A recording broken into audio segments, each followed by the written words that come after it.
পাক জিজ্ঞেস করবেন, ও আমার বান্দারা, ও আমার জান্নাতি বান্দারা, আমি তোমাদেরকে যে সব ওয়াদা করেছিলাম সে ওয়াদা মতো সব পাইছো কিনা?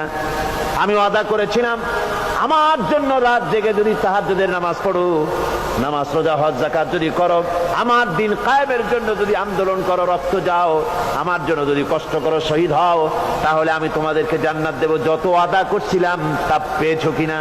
জান্নাতীরা বলবে ক্বালু নাআম, সব পেয়েছি, সব নেয়ামত পেয়েছি। আল্লাহ বলেন সব পাও নাই, ওয়ালাদাইনা মাজিদ, আমার কাছে আরো বেশি আছে, আমার কাছে আরো বেশি আছে, সব পাও নাই। জান্নাতীরা বসে থাকবেন, বুঝতে পারবেন না এত নিয়ামত পেয়েছি, আল্লাহর কাছে আরো আছে। আল্লাহর নবী তখন মুখ খুলবেন, নবীজি বলবেন রব্বুল আলামিন, জান্নাতীরা বলতে সাহস পেতেছে না, সব পেয়েছি ঠিকই, কিন্তু যার জন্য গভীর রাতের আরামের ঘুমকে হারাম করে তাহাজ্জুদের নামাজ পড়েছে, যার জন্য স্ত্রী পুত্র পরিজনের মায়া পরিত্যাগ করে জিহাদের ময়দানে শহীদ হয়েছে, যার জন্য জেল খাটলো, জরিমানা দিল, যার জন্য নির্যাতিত হলো, সে আল্লাহ রব্বুল আলামিনকে তারা এখনো দেখে নাই। আল্লাহ রব্বুল আলামিন বলবেন, আমি আমার বান্দার সে আরজ পুরা, সে আরজি পুরা করব। আল্লাহ রব্বুল আলামিন তার সামনের থেকে সমস্ত নূরের পর্দাগুলি সরে যাবে, রব্বুল আলামিন তার বান্দার দিকে, বান্দার সামনে জালুয়া আফরোজ হবেন। আল্লাহ পাক কোরআনে কারীমের ভিতরে বলছেন, উজুহু ইয়াউমাইযিন নাযিরা ইলা রাব্বিহা নাযিরা।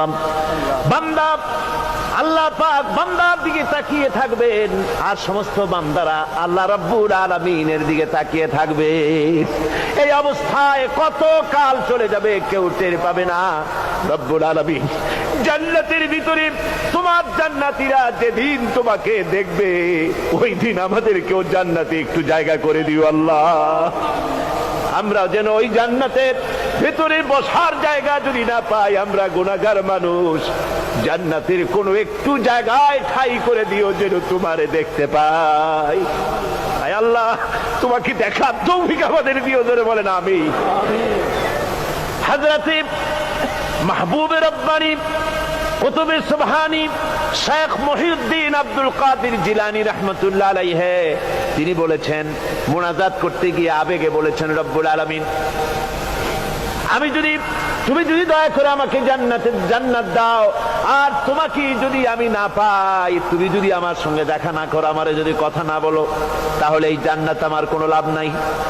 আর আমাকে যদি জাহান্নামও দিয়ে দাও, আর মাঝে মধ্যে তুমি যদি জিজ্ঞাসা করো মহিউদ্দিন কেমন আছো, তাহলে এই জাহান্নাম আমার জন্য বেহেশত হয়ে যাবে।